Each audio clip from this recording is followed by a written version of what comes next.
There are days like this every year, when my alarm goes off and it still looks like the middle of the night. Nope, not today. I can't. It's too much. 5 more minutes. 5 more minutes turns into 10.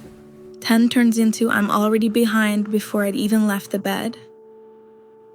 By the time I get to the kitchen, the clock is insisting it's morning.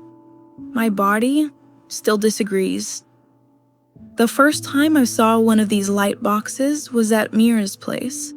She dragged hers onto the counter and said, "You do this every year. The sun disappears and so do you. It might be seasonal depression. Let the fake sun help your real brain a little, okay?" Seasonal depression. Seasonal Affective Disorder. I'd heard the words before, but coming from her, it didn't sound like an accusation. It sounded like, hey, I don't think you're lazy. I think winter just hits your body harder than most. The thought feels strange in my chest. Sitting here isn't about fixing me. It's about giving myself a little more light to stand in. It doesn't start with a crash. It starts with a fade.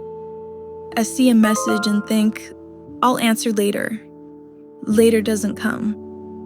The dishes go from tonight to this weekend to if I don't see them, they can't see me either. On good days, I can still pass. But the moment I get home and the door closes behind me, I drop my bag, drop my shoulders, drop into the same quiet thought. Everyone else seems to handle winter just fine. What's wrong with me? Last year, I finally said it out loud. I don't know what's happening. I just disappear as soon as it gets dark. You don't disappear, you dim. There's a difference. But every winter you start talking like you're the problem, instead of noticing how hard this season hits you. Try this light box, and maybe try being on your own side for once, okay? Her words stuck. If winter was the thing pressing down on me, then maybe I was just someone going through a hard season. So I made a deal with myself. Every morning I'd sit in front of the light for at least 10 minutes. Just sit, breathe, be here. Some mornings it felt pointless. Some mornings I was just a tired person pretending to eat oatmeal in front of a very bright box. But once in a while, in the middle of those 10 minutes, I'd notice something small. My chest a little less tight, my thoughts a little less sharp.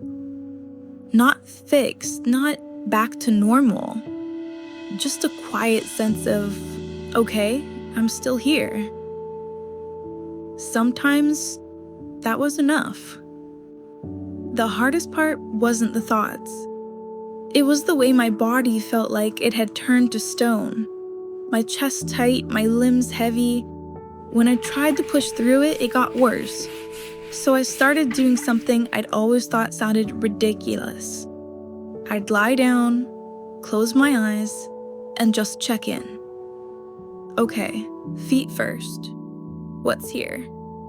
Toes, ankles, calves, knees, hips, stomach, chest. No judgment, no should. Just a quiet inventory of what I'm actually feeling here, right now. Some days, the answer was numb. Other days, tired, buzzing, hollow. I didn't know how to fix any of it.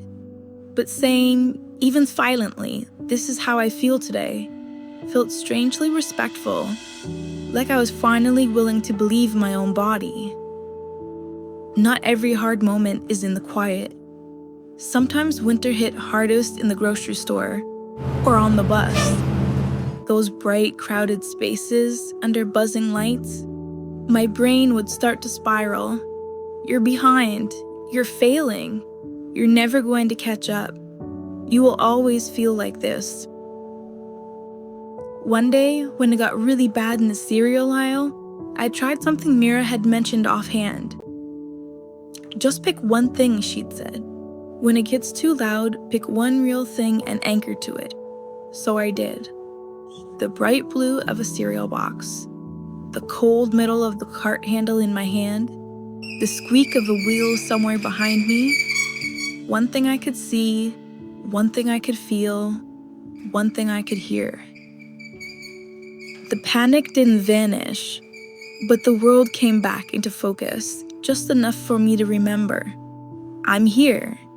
My feet are in my shoes, my hand is on the cart, and my breath is moving in and out. This moment is hard. Really hard.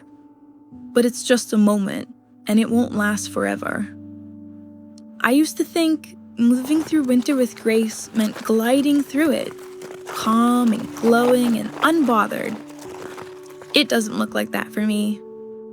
Grace looks more like opening the blinds even when the sky is gray, letting dishes sit for one more day and choosing soup instead. Texting your friend, hey, today's hard. I might be a little quiet. Most of those things don't make the heaviness disappear, but they make it more livable, more honest, less lonely. If you're moving through a winter that feels heavier than other seasons, if mornings feel impossible and evenings feel endless, and you're tired of wondering what's wrong with you, I don't have a magical fix, but I've learned this. You don't have to be cheerful to be worthy of care. You don't have to snap out of it to deserve gentleness. You're allowed to feel awful and still give yourself small, steady kindnesses. Maybe for you that's 2 minutes by a window, or writing down that today was hard, so you don't have to keep pretending it wasn't. If you'd like a little help with that, I made a free guide called Is the World Too Loud? It's just 5 minutes of gentle prompts and pauses for days when your mind feels scattered and the world feels a bit too sharp. You'll find it in the description box and a way to get quiet letters from me if you'd like that. The light will change again. It always does.